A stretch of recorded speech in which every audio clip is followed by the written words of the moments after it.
Okay. Clara, we're a little ahead of you here, but just go ahead and fill in these blanks. We started on this page.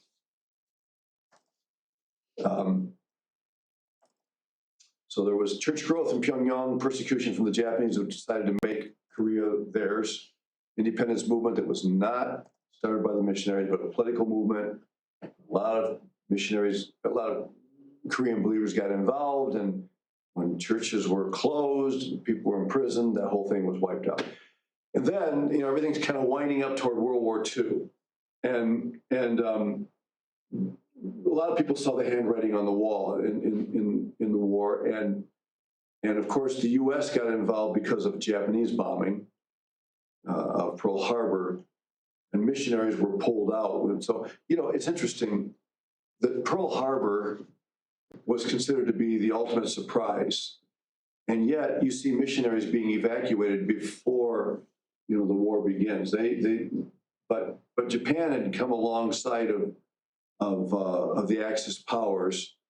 I think that Adolf Hitler wanted to convince the Japanese that they could become great again. Remember that the Japan had been an empire, a pretty powerful empire. They were much more powerful than China. But their power was waning, they were struggling, and I think that Hitler gave them hope that if they would join with him, they could become powerful again. Laura, would you have a hand up there? No. Yeah. No, I don't. No, you didn't. Okay, sorry. So some missionaries were actually pulling out even before World War II got completely underway. So let's look at the missionary scene in Japan.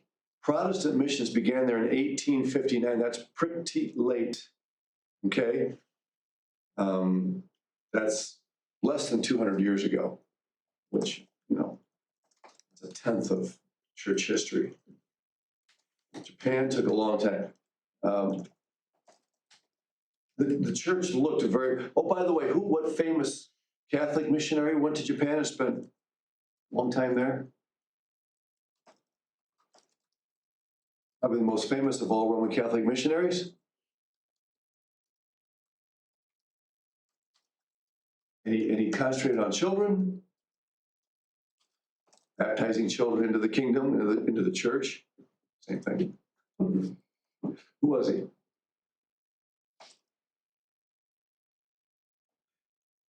He was a disciple of a man named Ignatius of Loyola. Too many names, right? Francis Xavier. Remember? Okay, what Catholic missions movement was he a part of?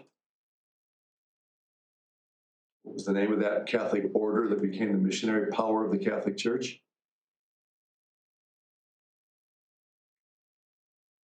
I know there's a lot to remember. The Jesuits. Jesuits means Society of Jesus, French word. Okay. So he had been there, earlier, but the Protestant missions didn't get there until 1859. Okay. When was Xavier there? Back during the time of the Counter-Reformation, right? Just after the Reformation. And we already mentioned the Nevius method just wasn't used. The churches were very traditional. They were happy with the way they were doing things. They weren't interested in trying something different. Okay. Why did the church look Western in Japan in contrast with Korea? Matthew? Do you think it's like the missionaries influenced it? Like trying to Westernize it? Yeah. Rather than the Nevius movement said, let's get the nationals up front as soon as we can. That made a difference. Right. Look at this. Christianity never in Japan, as far as we know, exceeded 1%. In fact, there are those who would say today that it's about 0.5% that even profess Christianity, and that includes Catholics and cults, a whole bunch. Actual born-again Christians, it's probably safe to say that 1 in 200 actually really knows the Lord, and that might even be a high figure. So we were in Japan. We walked into these train stations. You get off the trains, and they're just crawling with people. And you look at those people, and you're seeing literally, maybe 1,000 people at once, at least several hundred people, and you're thinking, out of this group, there may be 4 or 5 actual Christians in a group of 1,000. And we also visited the largest intersection in the world. it's in Shibuya, which is a part of Tokyo, a suburb of Tokyo. And when the walk sign comes on, I mean, I forget, like 1,500 people cross every time the walk sign comes on. It's just all 24/7. And you look at that and you think, how many of these people actually know the Lord? And missionaries in Japan have often really wrestled with depression for that reason. It is a very, very hard place to minister. And so, so today less than 5%, 1 in 200, claim to even be Christian in the broad sense of the word. And there was a temporary impact of the Russian Orthodox Church. And I don't know what to make of this. She includes this in here. But how Christian was the Russian Orthodox Church? It's pretty much a takeoff of the Roman Catholic Church. It's not the same. If you're following the Russian or Ukraine war, you may be aware that the head of the Russian Orthodox Church is about as important as it gets in this war, because the whole area of Kiev, or Kyiv, depending on how you pronounce it, it's pronounced both ways, was really one of the reasons that Putin wants Ukraine so badly is because of Kiev, because it's the face of the Russian Orthodox Church. And so in Putin's eyes, it belongs to Russia. It's part of the Russian tradition, part of Russian history. And so the head of the Russian Orthodox Church is very much tied to Putin and his intentions, very much a political thing. It's fascinating to think about. But, so back in the mid-1800s, was it Christian at all? I would be really careful about saying that they were true born-again Christians. But she mentions it, and at least in terms of the big umbrella term Christianity, it did have an impact for a while in Japan, but not for long. Okay, well, we're coming to the 20th century. This is just a side note. If you ever want to visit a place that's a really cool place to visit, to make you feel like you're living at the opening of the 20th century, go to Greenfield Village in Dearborn, Michigan. Anybody ever been there? If you ever get out to Michigan, Dearborn, Greenfield Village, Henry Ford wanted to preserve the turn of the century history. And so he built that village, and there's a Henry Ford Museum there as well. And look, Henry Ford was not a godly man, okay, just not. Neither was Thomas Edison. They were anything but godly men. But they were geniuses, they were inventors. And if you go into Greenfield Village, the people that work there are all dressed, in the era, clothing of the era. And it's just a really neat place to visit. And I would encourage you, if you ever get out to Michigan, it's worth seeing Greenfield Village, and the Henry Ford Museum is right next to it. European domination was waning. In fact, excuse me for backing up again, but okay, I'm gonna confess something to you guys. I hope you won't hold me.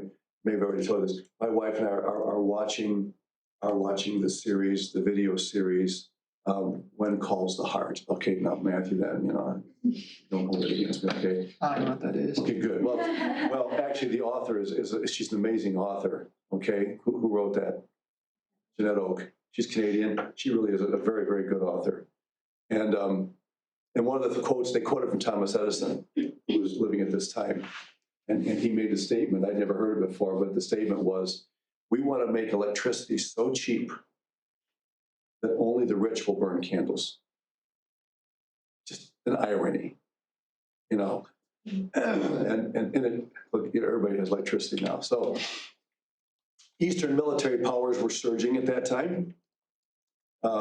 China is coming into its own. Japan, obviously with the World War II waning, Japan becomes very powerful, and the British are moving out of places now, and leaving power vacuums in some places.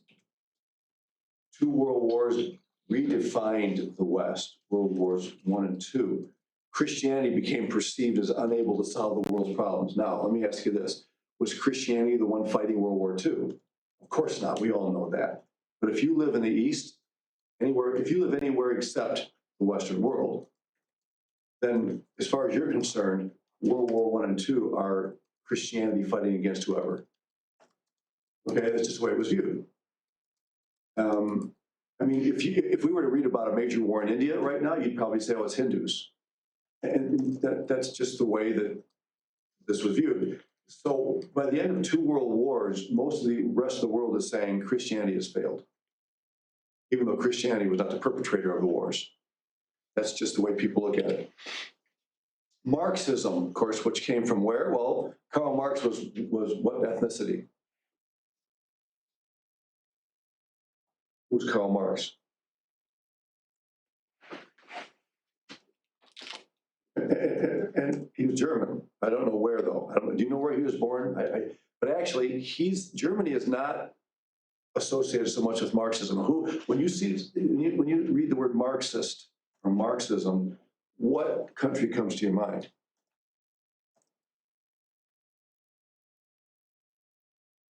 Marxism is usually historically associated more with the Soviet Union or Russia, even though Karl Marx was not a Russian.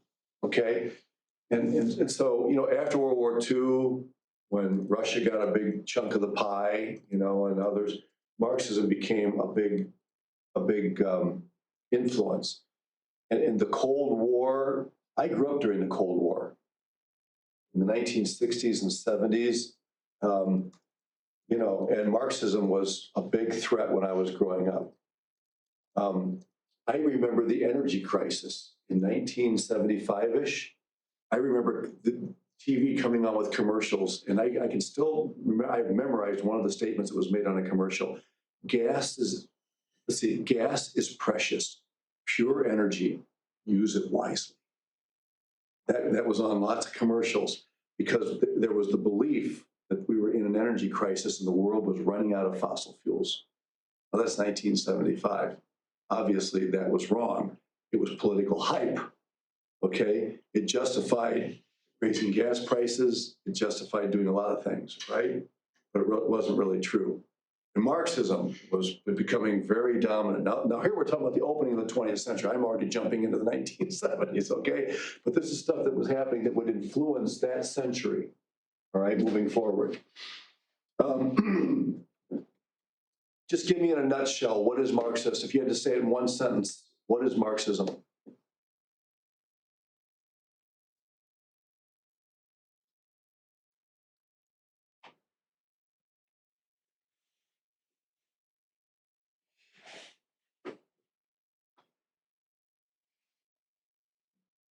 What did Karl Marx want? Is that the one where I don't know the word for it, but where everyone, no matter what they work at, same money and it's the same for everyone. Yes. Their status. Yes. That's where the word communism comes from. The idea of everybody is in common. That's probably an oversimplification. But yes, it's the idea of a classless society. You have the bourgeoisie and the proletariat, right? The rich people that make all the decisions to control everybody, and the poor worker that doesn't get to say anything. He wanted to eliminate that and create one classless society, see, which we all know just cannot ever work. Okay, in a textbook, it may sound really cool, but the problem with Marxism, like the problem with so many ideologies, is that it fails to understand human nature. The Bible tells us about human nature, and Marxism believes that if man is given the right environment, he will thrive. Well, God gave Adam a pretty nice environment, and he didn't thrive even before his fallen nature.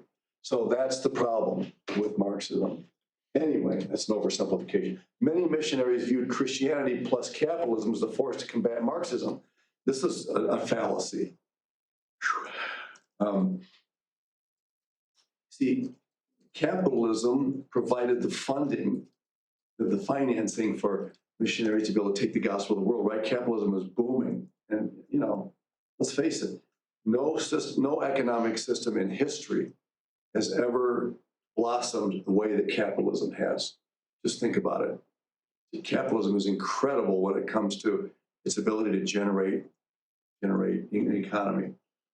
And so missionaries are thinking, look, we're going to be able to go everywhere. We've got the means, we've got, and so capitalism plus Christianity equals the destruction of Marxism. Nice try, but it didn't work, right? And one of the things that God had to teach his church in America during this time is that we don't piggyback on political movements in order to spread, in order to guarantee the success of the gospel. It's not going to guarantee it, right? And this is the problem the Catholic Church has faced for centuries, feeling like, the combination, the marriage of church and state is the key to getting the gospel to the world. It didn't work in Catholicism. It's not going to work with evangelicalism either, okay? But I'm just telling you, these are the kinds of things that are floating around in people's minds. Evolution comes along. I don't know if I put that in here or not. Okay, evolution, same thing. Okay, we'll concede a little bit. We'll say, all right, maybe there is evolution, but God just controlled it. So we can still believe the Bible, but we can also join hands with evolution if we believe that God is the one that controls it. And we'll win people who are evolutionists. Didn't work. So there are lots of hard lessons that had to be learned in the 20th century. And all this stuff is just kind of giving us background. Nationalism was on the rise in many nations. They're shedding the British Empire, and they're coming into their own, and they're starting to believe that they have the ability to thrive on their own. The West, for many, many decades, long time, was associated with exploitation. Not just decades, but even centuries. And what is exploitation?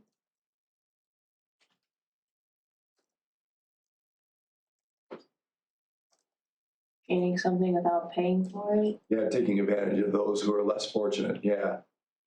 Yep. Slavery did that. Just go down the line. And the West was really good at, look at the Belgian Congo. Okay, remember King Leopold? We mentioned him. I don't expect you to remember him. They went in there, and what did they find in the Congo that everybody needs? Rubber plants, And so he went in there and he built a kingdom in the middle of Congo. And when he finally left, there was a power vacuum, and Congo's never been the same since. Civil strife, tribal warfare, trying to deal with the vacuum that it left. The white man was seen as deliverer and destroyer. Both. Yep. He'd go in there and rescue people from oppressive forces. At the end of World War I, Woodrow Wilson made a famous, oh dear, help me out. Maybe you want to check me out on this. I think it was Woodrow Wilson who said, after the end of World War I, he said, now the world is safe for democracy. Wasn't that Wilson that said that? You want to type that in? The world is now safe for democracy. See who made that statement. I think it was Wilson at the end of World War I. You typing that in, Laurel? Tell me what you find there. Yeah, it was Woodrow Wilson. Yeah. Now, just think about that statement. What was he saying? Wilson had the same colonialist idea that this is the way government works best, and we're going to offer this to the entire world. Everybody in the whole world is now going to come to understand that this is the way you do politics. This is the way you handle people through democracy. It sounds really good, but Woodrow Wilson, like so many, failed to understand the nature of cultures and how they view leadership and that sort of thing. And the world did not become safe for democracy, So people trying to impose democracy, even in, look, and again, we could have a long talk, and I'm not an expert on Desert Storm and what happened in Iraq, but going in and trying to establish some form of democracy there, it can't work. It just can't work in certain cultures, okay? And so we have to understand that political reforms in the West, especially in the US, lots and lots of reforms took place. Can you give me an example of some major reforms that took place in our country in the early 20th century?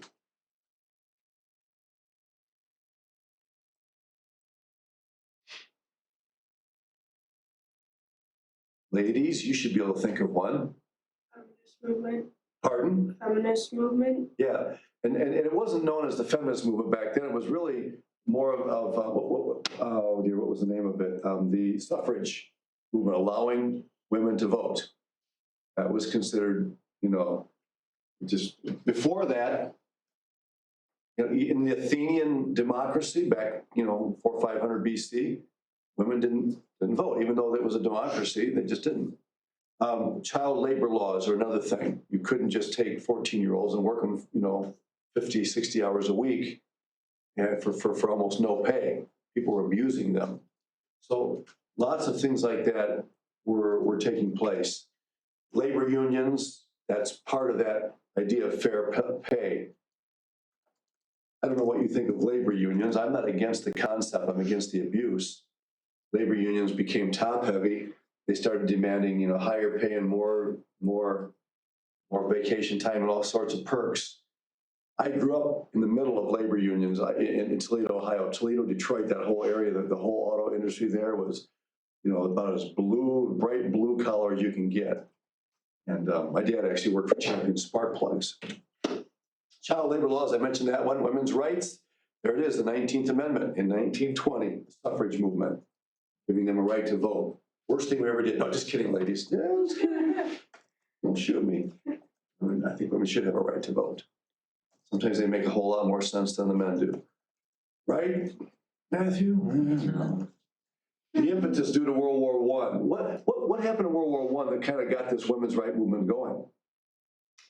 Because the men went off to war and the women had to step up and go to work. And did they step up? You look at the things that women did to keep the rubber industry. They were collecting old tires, to recycle them, and look at the medical world. I mean, ladies, frankly, Florence Nightingale and people like her that really stepped up to the plate to help in the medical cause. It's amazing what women did. And all of a sudden, people's eyes are open. Women deserve a voice in what we're doing. The impact on overseas missions, we've talked about some of the single missionaries. We'll talk about some more. All of a sudden, a woman, she can be a missionary in her own right. Of course, we have to take all that in balance with scriptural teaching. Oh dear, this is the one I don't want to talk to you about, but we have to. Theological liberalism, okay? All right, before we go any farther, can you give me a very succinct definition of liberalism, theological liberalism? What is it? It's going away from essential doctrines of the faith, like the inerrancy of Scripture and other doctrines. Right. One of the things that characterizes it, I wouldn't say this is a definition of it, but one of the things that characterizes it is, questioning inspiration, deity of Christ, virgin birth, substitutionary atonement, literal resurrection and return. Okay. But why is it called liberalism? Is it because it's more so like individual thing, like you have the liberty to question things or like have different ideas, I guess? Okay. Strict Bible interpretation was viewed as narrow. And liberalism is the idea that we need to be open to other viewpoints. There are good, solid Christians out there that have other ideas about things. Well, I'm just telling you, as soon as you start doing that, you're going to find Christianity drifting toward the more open. The more open you get, the more Christianity tends to go in that direction. Because it's the idea of tolerance. So, tolerance isn't a new word that just came out in the 1990s, So liberalism is this idea, and the same thing with political liberalism. Political liberalism says we need to embrace everybody, and of course that, you can see where that's going, Nobody can tell anybody now if they're a man or a woman or whatever, because, they've got to embrace everybody. And so that's what theological liberalism does, and it resulted in a shift toward denial of, and what theology rose out of that became dominant in missions work. Was that like the prosperity? Well, that too, that came later, but even before the prosperity gospel idea, something else that would be kind of related to that. Rather than emphasizing the salvation of the soul, people began to preach what kind of gospel? The prosperity gospel. Well, that's part of that comes later, but the social gospel. In other words, when the Bible, okay, I get to be more open with how I interpret things. When the Bible talks about salvation, you guys over here say that this is talking about spiritual salvation of the soul. No. Jesus fed the people hungry. He healed the sick. This is about meeting needs. This is about transforming society. This is about giving people a better place to live. And for a while, a lot of them would say it's both and. We talk about this next semester in current issues class, holism and prioritism. But the idea, it began to shift so that it became almost completely a social gospel idea. And the reason for that is very simple. Social gospel can produce tangible, visible results that people can measure. When you're talking about the soul and ministering to the soul, it's very, very difficult to measure that. Now, you can count how many converts or whatever, but it's interesting that people who are contributing to a cause like to see tangible results. What is my dollar doing for you? How are you using my money to produce results? So you got this whole movement of technology, the whole industrial revolution. Time becomes money. Everybody's looking at data and results, and the same thing spills over into the church. We want results for our money. And so the social gospel, look, we've established this orphanage, we got this school going, okay, we've got all these things happening that show you what we're doing with your money. We're improving life for these people, and people are applauding that. And all of a sudden, the whole idea of reaching the soul, ministering to the real person, gets left behind. And there are different degrees to which that happens, but this is what's going on here. All right, now, Miriam, I want to be careful not to blame Europe more than I should. Okay, I think sometimes we Americans maybe have a tendency to say it's all the Germans, Swiss, and Austrians' fault. They're the ones that you hear names like Schleiermacher, and I'm probably murdering the name pronunciation, and Karl Barth, and Brunner, and guys like that. But the fact is, they did get ahead of the game. Why? Because in our country, we didn't have advanced degrees in theology. We had Bible institutes. We haven't gotten A.B. Simpson yet. We're going to talk about him. Okay, but the Europeans were way ahead of us in terms of their degrees, and so they were offering master's degree, graduate degrees in theology that we weren't offering here. So what did our students here do? They went to Europe to get their graduate degrees in theology, and they were exposed to these things we're talking about, questioning the inspiration of Scripture, the deity of Christ, and all that. And they brought that back, and they said, "Man, we've come to realize that all this narrow-minded stuff we've been hearing about here, these people are uneducated. Now, these guys know what they're talking about. They're educated. They know Greek and Hebrew. In fact, to this day, most of the Greek and Hebrew tools that we use to study the lexicons and things were produced by liberals. But what they say about the language is correct. It's just, so we have to stick with what they say about the grammar and not listen to their theology. The main source that I use to study my Greek, go and do a background check on Greek language or the grammar, they're liberals. But these students went over there thinking because they're so intellectual, and they're Christians, that they're way ahead of these simpletons back here. So liberal theology becomes the respectable way to. So how does that affect missions? Well, you can imagine. It started bleeding into the missionary movement as well. People taking the social gospel of the world rather than gospel of salvation of the soul. So it migrates to America, as I mentioned, and here are some of the results. Every major denomination experienced a split over this. Every denomination. And I say I'm not including Catholics, evangelicals, Presbyterians, Methodists, Lutherans, Baptists, okay? And there were conservative elements that said this is not acceptable. and they had to leave. So what happened? When the conservative groups left, remember, number one, they were in the minority. Okay? And that left all the major denominations, you know, basically liberal in their approach to things. But there to this day, there are conservative Presbyterians, there are conservative Lutheran, Missouri Synod. You familiar with the Missouri Synod? They're the conservative, more conservative group in the Lutheran movement. Southern Baptists is split. There are liberal Southern Baptists and there are conservative ones. Okay,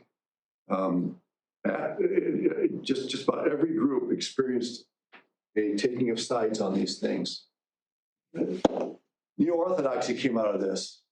Okay, and that's Karl Barth. He was a big promoter of Neo-Orthodoxy. What does the word Neo-Orthodoxy mean literally? It's a compound word. What's it mean? Translate that. What's neo mean? Is that new? New Orthodoxy. Okay, look, if you hear the word New Orthodoxy, it probably ought to send up red flags, right? You know, for 1900 years, the church has believed this or whatever, but now we've got a new idea. So in New Orthodoxy questioned all the major tenets of the faith. It just did. Okay. Neo-evangelicalism, what is that? Well, okay, I'm going to draw this on the board for you over here. You had, okay, people tend to take sides, when these things break out. So over here on the far left, you had liberals, okay? And these are the ones that are coming back questioning all the major tenets of the Christian faith, pretty much pulling the rug out from under the truth. And way over here on this side, what's the other extreme? What would you call these? Yeah, the fundamentalists. And why are they called fundamentalists?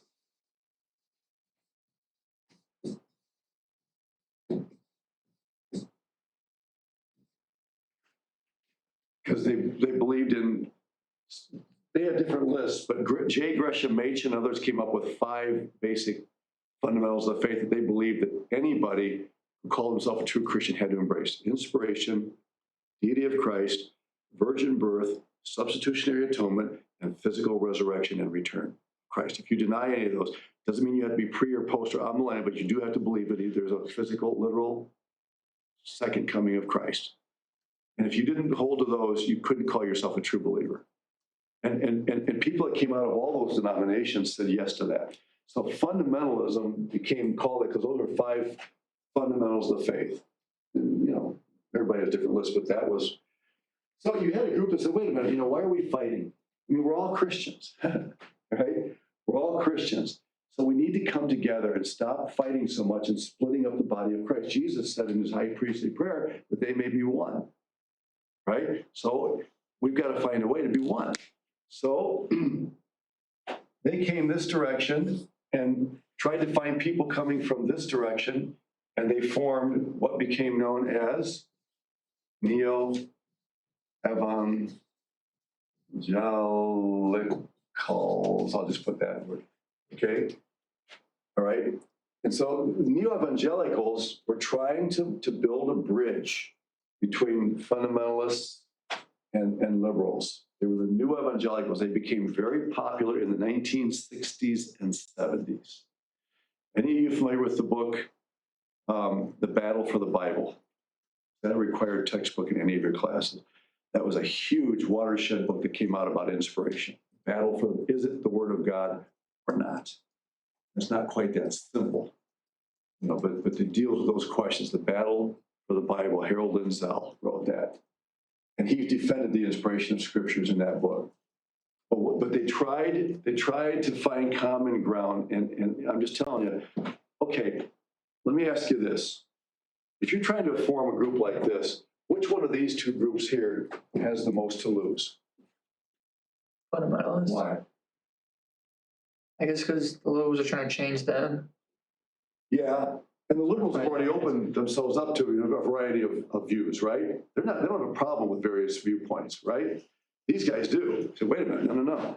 And so the ones that are going to end up losing in an exchange like this are the fundamentalists. You get my drift? If you've already got your arms open to a variety of opinions, then, okay, yeah, we'll accept people that believe in the inspiration of the Bible. That's fine. But if you don't, we'll still talk. See? So it's always, that's what always happens. Anytime you have this kind of thing going on, it's the conservative group that's going to end up giving away the most. And that's what happened with this. Okay. Now, fundamentalists, how do they get labeled in this whole exchange? Strict. They're strict, they're old-fashioned, they're unbending, they're unloving, they are, rigid, they are biased. I mean, all the things that liberals in politics call conservatives in politics is basically the kinds of things that fundamentalists are called. And so, just to be fair, some fundamentalists egged them on. Does that phrase egged them on? Okay. You really do well with English expressions. There are very few times when you don't. Yeah, I mean, some of them liked a good fight. There were some fundamentalists that just wanted to pick fights. They loved fighting over things. And so they became known as fighting fundamentalists. And a lot of us other people said, wait a minute, that's not really what we want to be. Okay? We want to stand for the truth, but we're not out there picking fights. It's one thing to defend the faith. It's another thing to incite arguments and wars between people. Okay? So anyway, so there's fundamentalism. All right. And in the midst of all of this, you have the rise of the Bible Institute and Bible college movements that are happening right at the same time of the opening of the 20th century.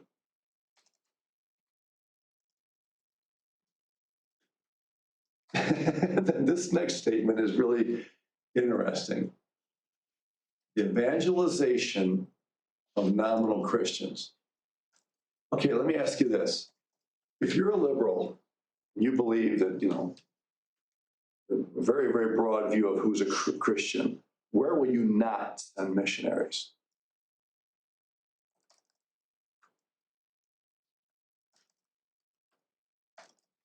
Would it be like any place that already has missionaries? Actually, That could, but I'm thinking, okay, I mean, you're liberal, you embrace Catholics, you embrace Protestants, you embrace all evangelicals. So where do we not need missionaries? You're right, in places where there are missionaries, but even if there aren't missionaries, where do we not need to send them? Where they are. Yeah. So for a liberal, pretty much that excludes Latin America. They're already Christianized. They're Catholic, right? Virtually all of Latin America, is Catholic. So why are we sending missionaries to places that are already Christianized? That's what this is about here. They thought we were evangelizing, people already Christians. We understood that no, they're nominal. They call themselves Christians, but believe me, you don't have to spend much time in a place like Brazil before you understand that just about everybody that's a Roman Catholic has no clue what it means to trust Christ and his finished work for salvation. Just not even on the radar. It's all about doing the rituals and going to Mass, praying for the dead and all that stuff. See, but this is the battle that they face. So Christians that said, we want to go to Brazil, or we want to go to Peru, or we want to go to Chile, or wherever. See, why do you want to go there? Say the liberals, let's take the gospel to people that aren't already Christianized. See the problem there? There would be people say about Europe. Europe's already Christian. Why should we send people to Europe? See, we know better than that. Okay. And then the shifting missionary center of gravity. I had a graphic for that, but I don't know that I still have it on. I don't think I put it on here. Let me just take a look here. No, I didn't. But we talked about that, right? If I were to ask you, where is the missionary center of gravity? If I ask you in terms of pure numbers, who is sending out the most missionaries? The answer would still be maybe the United States. The problem is we don't have really good statistics on other places. The U.S. is still known as, but we're sending out fewer and fewer. Who is really increasing in their missionary output? What part of the world now? Asia? Asia is, and it's hard to track that, because we just don't have records. But there's evidence that Asia is, they're really, and maybe it's more their own people, within Asia, but not strictly that. South America is another one. South America, Latin Americans are sending out lots and lots of missionaries. Okay, so the missionary center of gravity has shifted to Latin America and Africa. A lot of missions. Most of the Africans who are missionaries are going to other African countries or among their own people in their own continent, but it's still a huge missionary force. Because remember, Africa is not a country, it's a continent. Okay, and so there will come a day, and it may already be here, when America is not the primary missionary center on earth. Okay, God used America to do that, but that center of gravity is shifting. All right, I think we'll stop there just because we're going to get into Betsy Stockton and some other people moving forward here. But all right, a lot of historical background here. Okay, but look, if we don't consider this stuff, we're not going to really understand what kind of a world these missionaries are coming into now. Things are changing very rapidly. Industrial revolution is a big part of all this. And a closing question for you.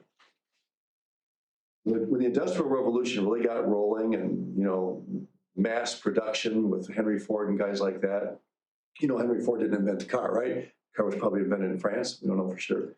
But he popularized mass production. What became the most popular graduation gift, or one of the most popular graduation gifts when somebody finished high school? Pardon? I don't know. Well, that'd be nice, but Ford's idea was, a car in every home. Have everybody have a car in every home. What became probably a little more affordable graduation gift. Think about it. Time is money. Pocket watch or a wristwatch. The whole idea of the wrist, now I can just look at my hand, I see what time it is, because time is money. And the wristwatch became one of the most popular graduation gifts during that time. All right, more later. Thank you.